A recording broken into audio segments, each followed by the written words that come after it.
Boa noite, irmãos, que a graça e a paz estejam reinando em vossos corações. Como está sendo, né, esse domingo, um pouco atípico, né, nas nossas atividades no domingo. Como é que está aí a quarentena de cada um, como é que os irmãos estão se portando. Agradecer os irmãos que participaram junto no canal do YouTube, compartilhando e dando sua like,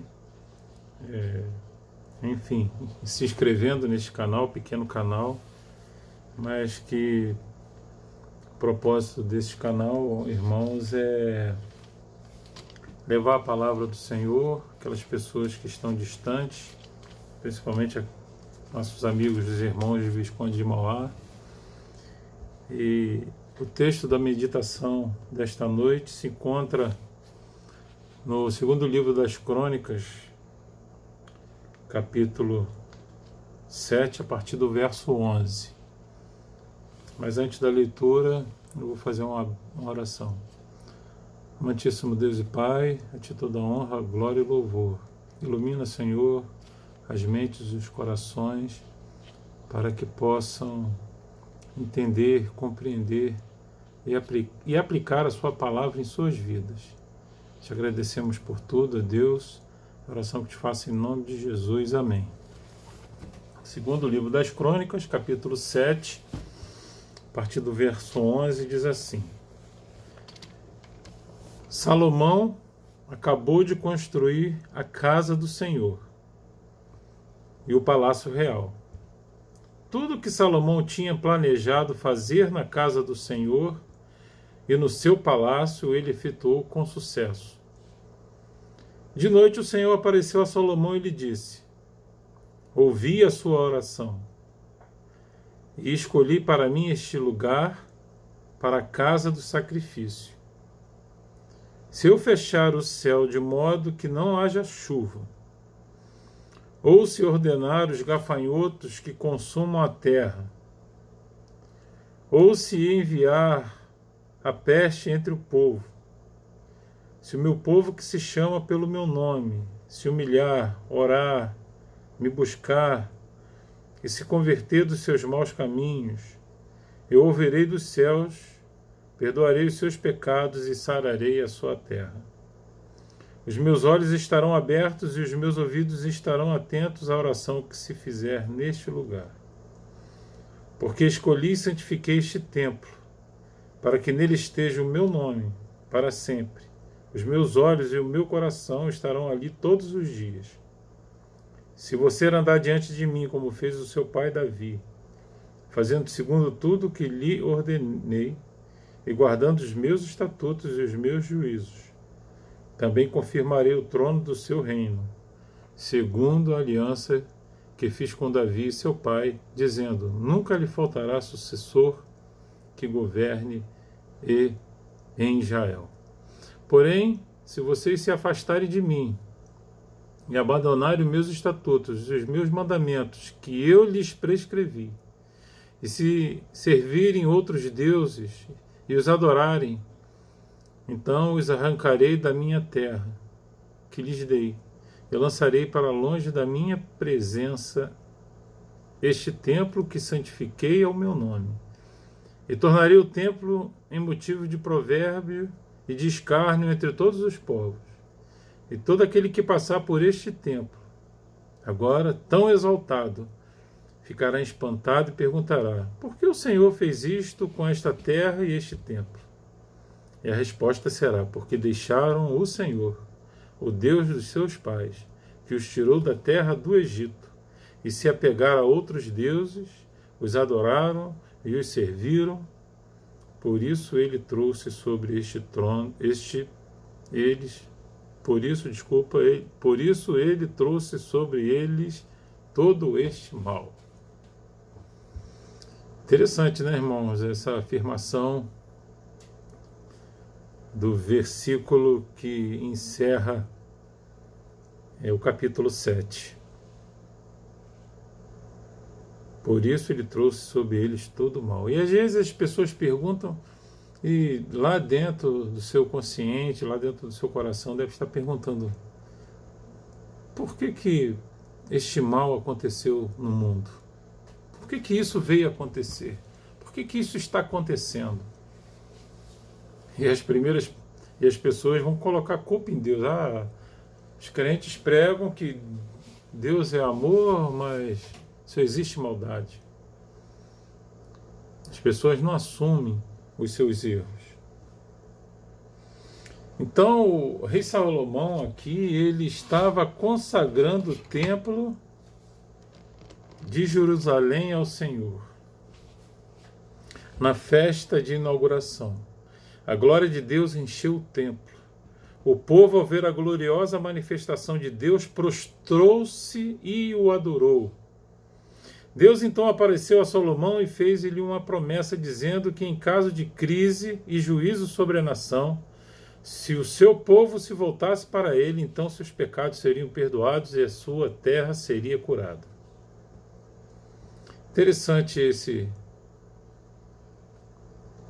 texto, que todo momento de festa, de alegria, Deus ouvindo as orações, Deus se apresentando a Salomão, dizendo: eu ouvi a sua oração e escolhi para mim este lugar, para a casa do sacrifício.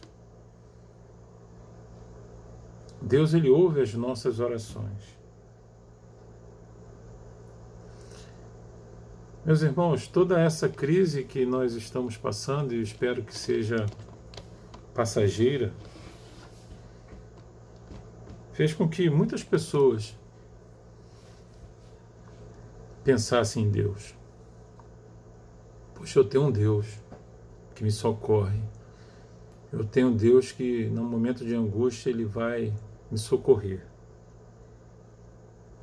Em tempos de crise, o que nós devemos nos fazer? E o texto nos responde: se o meu povo, que se chama pelo meu nome. Quem é que clama o nome do Senhor, senão o povo que ele escolheu? No caso, a igreja. Eu sou crente, eu sou cristão, eu acredito em Deus. Mas aqui Deus está falando: se o meu povo, que se chama pelo meu nome, se humilhar, orar e me buscar e se converter dos seus maus caminhos, eu ouvirei dos céus, perdoarei os seus pecados e sararei a sua terra. Nós estamos precisando, irmãos, de cura, mas é preciso voltar ao Senhor.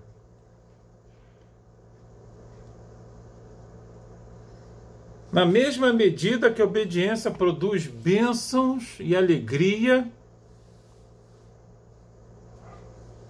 a desobediência atrai maldição. Irmãos, estamos até pouco tempo vivendo em que as pessoas não se portavam para Deus, para o templo, para a igreja. Hoje até comentei com o reverendo Ricardo de Vila Norma que ele também vai fazer um culto, né, para os irmãos lá da igreja. Aí eu cheguei e comentei com ele: eu nunca tinha pensado em que um dia nós falaríamos para o povo ficar em casa, não vir para o templo. O templo não iria abrir. Nunca tinha pensado que isso um dia ia acontecer, mas nós, infelizmente, demos essa notícia com dor no coração: a igreja não vai abrir porque nós estamos obedecendo o que as nossas autoridades estão nos pedindo por causa dessa doença que está aí. Da mesma forma, meus irmãos, que a obediência produz bênçãos, a maldição, a desobedecer a Deus traz consequências. E o que estamos acontecendo nos dias de hoje é isso.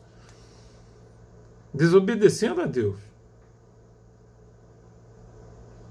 Pessoas que não se importam. Quando a nação vira as costas para Deus, rejeitando a sua lei, escarnecendo a sua palavra, integrando-se a toda sorte de aberrações morais, promovendo o mal e refreando o bem, o juízo de Deus é inevitável. É inevitável. Mas as pessoas falam, mas Deus é amor. Deus é amor. Mas Deus também é justo. Deus é amor. Deus perdoa. A sua misericórdia é infinita. Nós não podemos dimensionar a misericórdia de Deus. Mas o fato é que as pessoas estavam dando costas para Deus. Não estavam se importando com o Senhor. Então, da mesma forma que quando obedecemos produz bênçãos, a obediência produz bênçãos, a desobediência também é o contrário. A humilhação ante a poderosa mão de Deus é o caminho da restauração. Enquanto o povo endureceu seu coração, sofrerá as consequências da sua desobediência. E estamos vendo aí. Onde começou essa doença? Num país que persegue crentes, cristãos.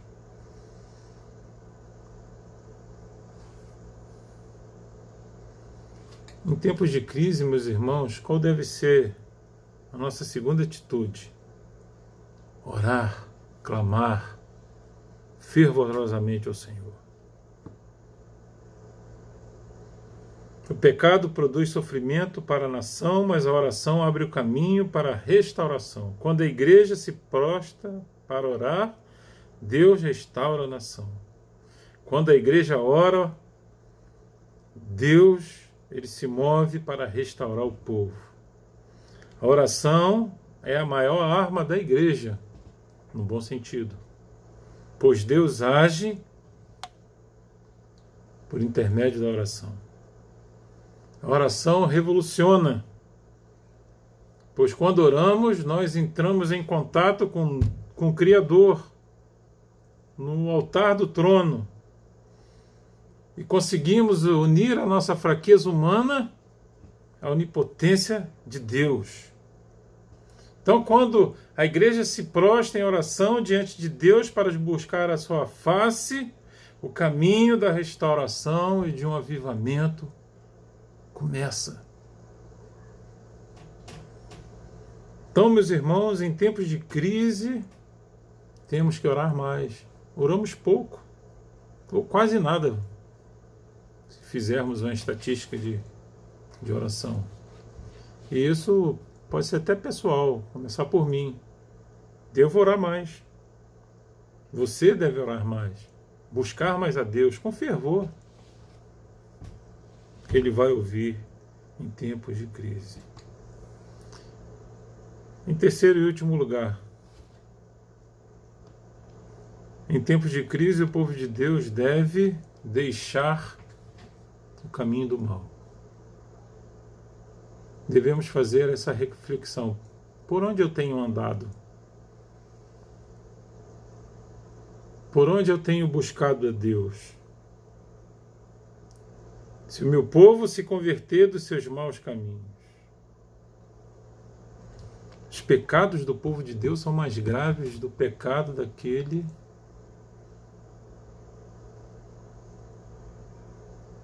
que não serve ao Senhor. Isso porque o povo de Deus peca contra um maior conhecimento. O povo de Deus denuncia o pecado em público e não poucas vezes o pratica em secreto. Quando o cristão cai, sua queda torna-se pedra de tropeço para os incrédulos. O caminho da restauração passa pela confissão e pelo abandono do pecado. Uma igreja mundana e secularizada é sal que perdeu o sabor e não tem como restaurar o sabor. É luz debaixo da cama. Seu testemunho não tirar efeito. Sua voz é confusa, é triste. O povo de Deus é convocado pelo próprio Deus a se converter dos seus maus caminhos. Quando isso acontece, então a cura brota e a nação é abençoada. A gente quer ver essa nação, meus irmãos, com mais empregos, com a saúde boa, com pessoas restauradas que servem ao Senhor. E Deus nos colocou para vivermos no Brasil com tantas belezas naturais, nos colocou para que nós possamos ser bênção na vida das outras pessoas e não maldição, e não tristeza. Deus nos colocou para fazer a diferença e não para fazer as mesmas coisas que o mundo faz. Uma vez um amigo meu, numa conversa particular, falou assim, a gente estava conversando sobre igreja e tal, e lá pelas tantas ele falou assim, eu vejo coisas na igreja que das pessoas que fazem coisas lá dentro da igreja que aqui fora faz as mesmas coisas que eu. Então, para que eu vou para a igreja se a pessoa está fazendo a mesma coisa ou pior que eu? Não vou. Eu falei, você tem que ir para Cristo, não para a igreja. A igreja é um lugar de culto, de adoração. Hoje estamos sentindo falta da igreja. Aquela pessoa que não vai é indiferente, mas aquela pessoa que é assídua sente falta.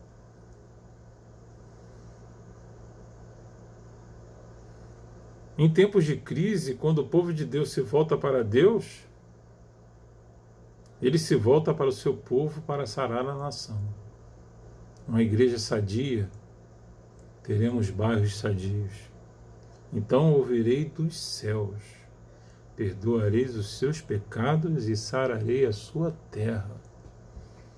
A sua terra onde você está nesse momento. Onde eu estou aqui. Rio de Janeiro, Nilópolis, ou Visconde de Mauá, enfim. Nossa terra é essa aqui. Nosso país está doente, caído pelos seus pecados.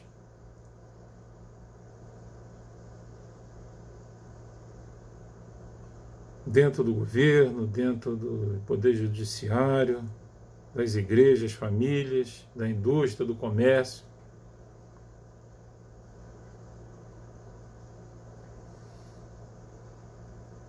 Mas é necessário, irmãos, em primeiro lugar, voltarmos para o Senhor em oração, para que possamos buscar mais, para que possamos fazer a diferença. E não é uma oração qualquer, é uma oração com fervor, com intimidade com o Senhor. Não é uma oração que sai da boca para fora, não. Oração que vai mudar a situação. Ou talvez Deus está preparando a sua igreja para a sua volta. A gente não sabe quando o Senhor vai voltar. A gente tem que temos que estar preparado, e falo isso, sempre falei isso nas igrejas em que passei, falo agora em Visconde de Mauá, principalmente na escola dominical, nós devemos estar prontos para ter um encontro com o Senhor. Devemos estar de malas prontas, porque um dia o Senhor vai voltar, como eu falei na parte da manhã, no outro vídeo. Mas também tem a outra possibilidade, que o próprio texto falou, que é a morte. E quem passa pela morte, segundo Eclesiastes, não tem mais sonho, não tem mais trabalho.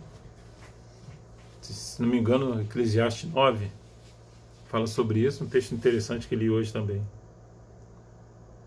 Então devemos orar com fervor, abandonar os nossos maus caminhos, aí é pessoal.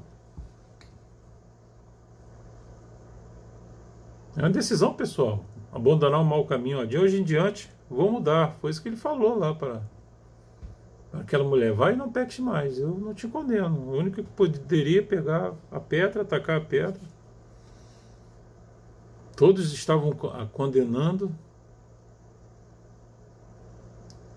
e Jesus falou: aquele que não tem pecado, atira a primeira pedra. Então devemos, quando o povo de Deus abandona os seus caminhos, se volta, se converte dos seus maus caminhos, as bênçãos, precisa nem pedir, que Deus dá, irmão.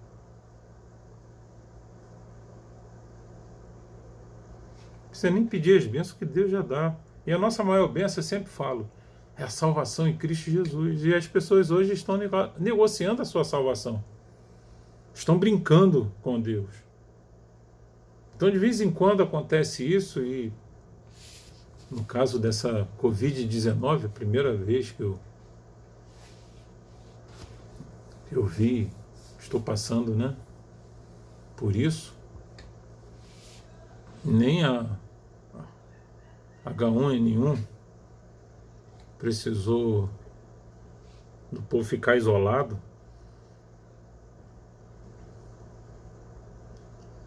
Mas às vezes Deus deixa acontecer essas coisas, e olha que foi de forma global, para dizer que Ele é soberano, que Ele é Deus, que Ele está no controle de todas as coisas. Um vírus pode derrubar qualquer um. E essa doença, como o ministro da Saúde acabou de falar na entrevista, ela entrou pelas classes mais abastadas.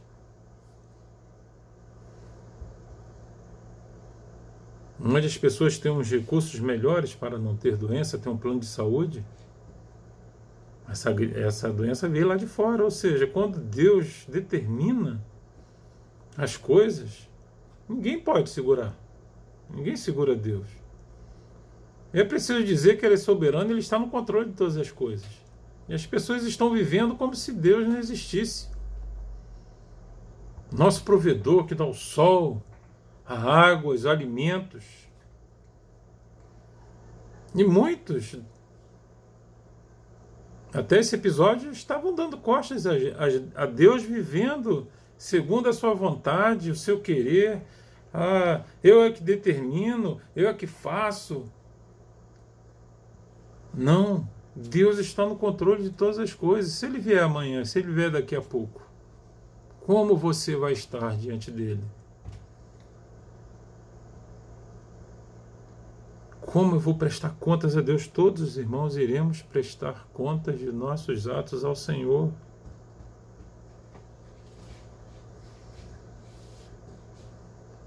A solução para o Brasil, quiçá para o mundo, não está no governo,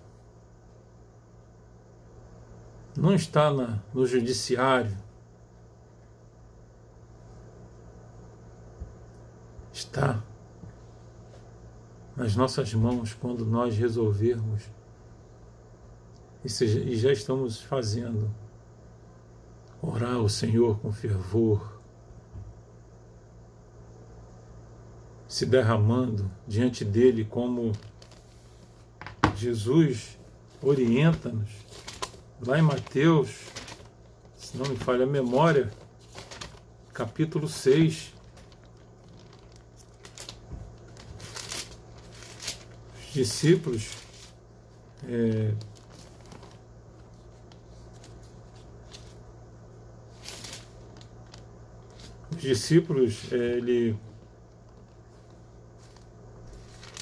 estavam com dúvidas, como que se deve orar. Ele fala: entra no teu quarto,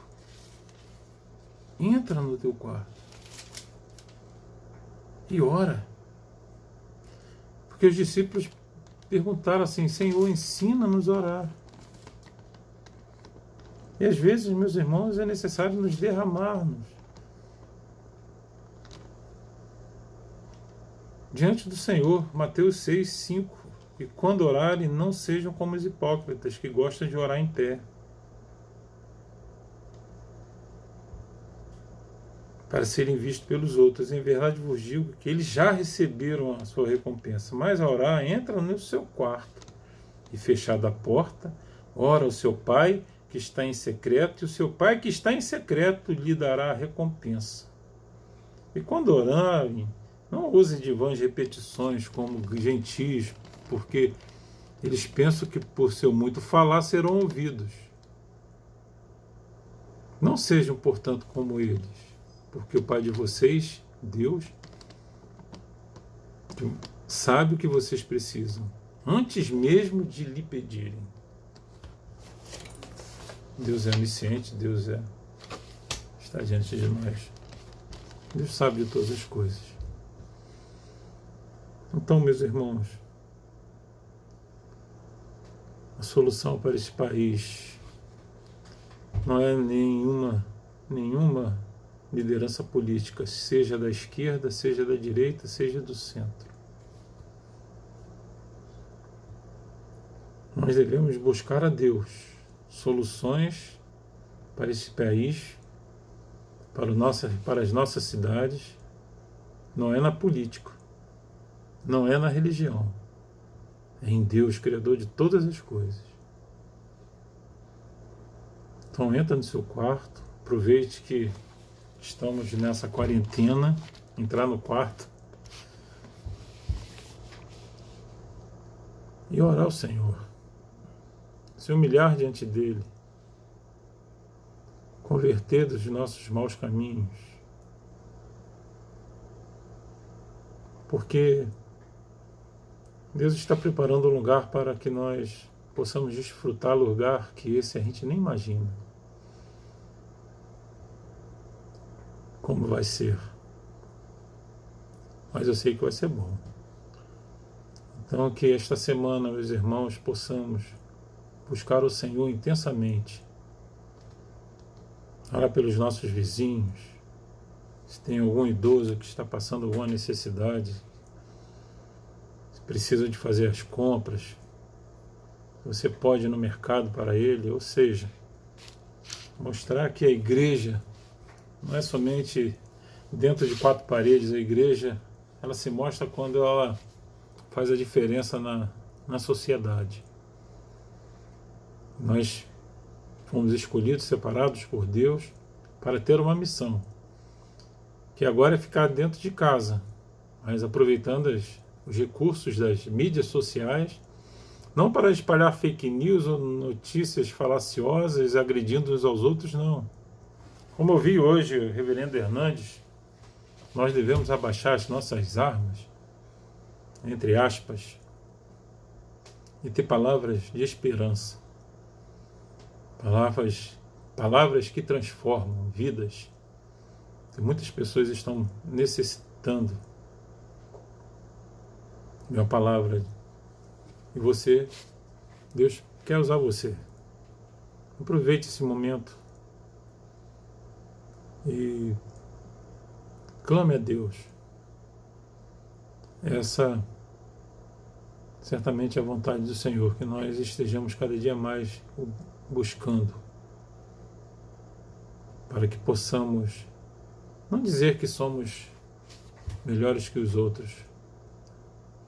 Aos olhos de Deus, todos nós somos miseráveis, pecadores, e se não fosse a graça do Senhor na nossa vida, onde nós estaríamos? Que você tenha um bom final de domingo, tenha uma noite de paz, de esperança, cuide-se, né? Todas as orientações estão sendo dadas aí, então não preciso repeti-las aqui, basta você ficar atento. Que possamos cada vez mais buscar a presença do Senhor. Vamos orar para encerrar. Pai, te agradeço por esta oportunidade, e quem estiver nos ouvindo, que a tua graça, ó Deus, possa alcançar, ó Deus, que possamos, através dos nossos olhos da fé, poder enxergar porque o Senhor permitiu o que está acontecendo hoje no Brasil e no mundo. Mas certamente temos um Deus que se preocupa com os seus. E mesmo que tivermos que enfrentar a morte, sabemos que estaremos com o Senhor. Que possamos cada vez mais te buscar. A oração que te faço em nome de Jesus.